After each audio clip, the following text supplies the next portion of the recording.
I lost my husband 2 months ago, and the police hadn't yet found out the culprits.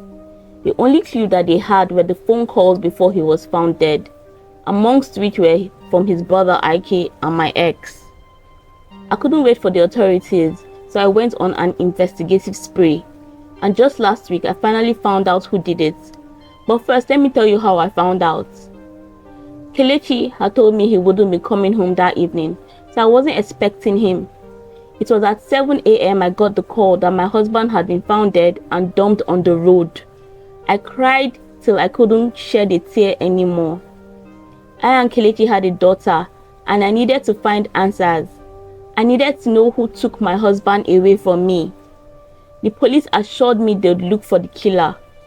After a month, they still hadn't found any, so I decided to start from the calls he got last on his phone. My ex and my husband worked in the same company. I actually helped him get the job, but I never told my husband he was my ex. I felt bad for breaking up with him years ago. Actually, the truth is that I cheated on him with my husband. So when he came asking me for connections to any job, I used my husband as a link to get him a good job. I didn't know I may be plotting my own husband's death. Then there was my brother-in-law Ike, Kelechi's brother.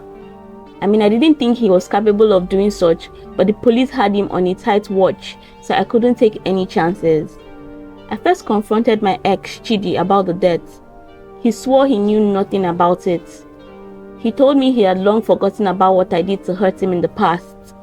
I wanted to believe him so bad, but I just couldn't. I hired a private detective to keep an eye on him, but after 2 weeks, there was no tangible clue. I was losing it. I couldn't sleep well or eat well. I knew I could only find closure after I found my husband's killer. I had gone through my husband's phone, but there was nothing there. I decided to go through his email. I still didn't find anything. I decided to pay my brother-in-law a visit. Just maybe I could find some answers. His wife welcomed me warmly, and I sat down with them talking about the investigation. Then something hit me. So the stupid thought, but I'd be stupid if I didn't take the plunge. I told my brother-in-law and his wife that the police informed me they found a clue to who the killer was, and they had invited me to the station the next day. I saw the uneasiness in his posture, but what I didn't bargain for was the one I saw in his wife. She looked like she had been caught with her pants down, and I wondered why. She quickly took an excuse that she had to go put her son to bed, and I used that opportunity to take my leave. That night, I couldn't sleep, so I went into my daughter's room to sleep with her on the bed. Kelechi had wanted a son so bad, even after giving birth to Daisy. We tried for years, but I never conceived. I always felt inadequate as a woman for not giving him a son. Because of that, I never confronted him about his late nights or the days when he would stay out. Early the next day, I got a text message from an unknown number, asking me to meet up with them at a disclosed location if I wanted to know the truth about my husband's death. I was scared and anxious, but I wanted to know the truth so bad, so I prepared myself to the location after dropping off my daughter at school. Unfortunately, I had bumped into a sharp object and my tire got ruptured. I couldn't fix it early enough and still make it for the location, so I called my brother-in-law who was into cars to help me come carry it. But to my surprise, his wife picked up the phone. I told her I wanted to speak to Ike, that my car had an issue, but she told me he wasn't around. Then she asked me if the car tire was that bad. I told her yes, and she volunteered to come pick me up.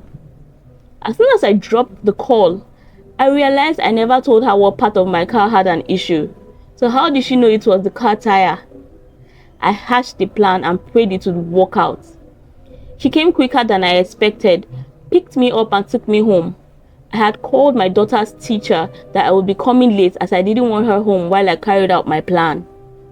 I offered Nancy a drink and thanked her for dropping me home.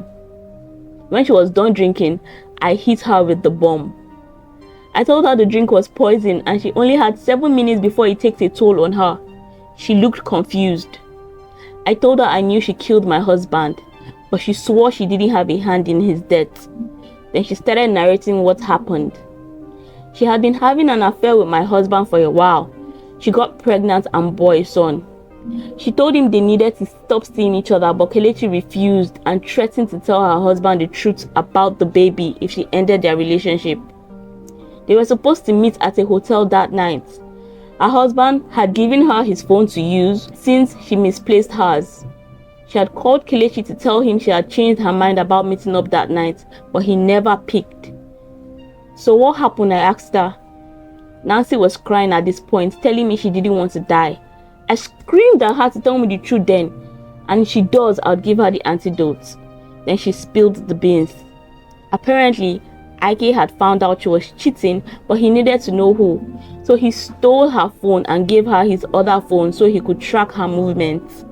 She didn't know the phone was being tracked, and that was how he found out she was cheating on him with his own brother and their child wasn't his. He told her to send him a text to fix a night at the hotel, which she did. But then after her husband left home, she tried calling Kelechi to tell him she wasn't coming anymore, but he never picked. The next day was when she found out he was dead.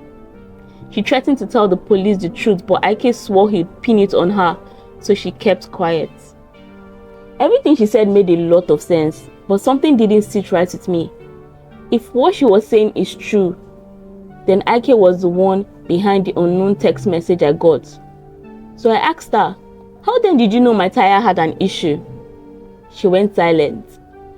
Plus, now that I realized it, I never gave you the address to where I stranded, but you knew. At that moment, she knelt down and started begging, telling me it was the devil's work. I called the police immediately and she was arrested. I would have believed her story.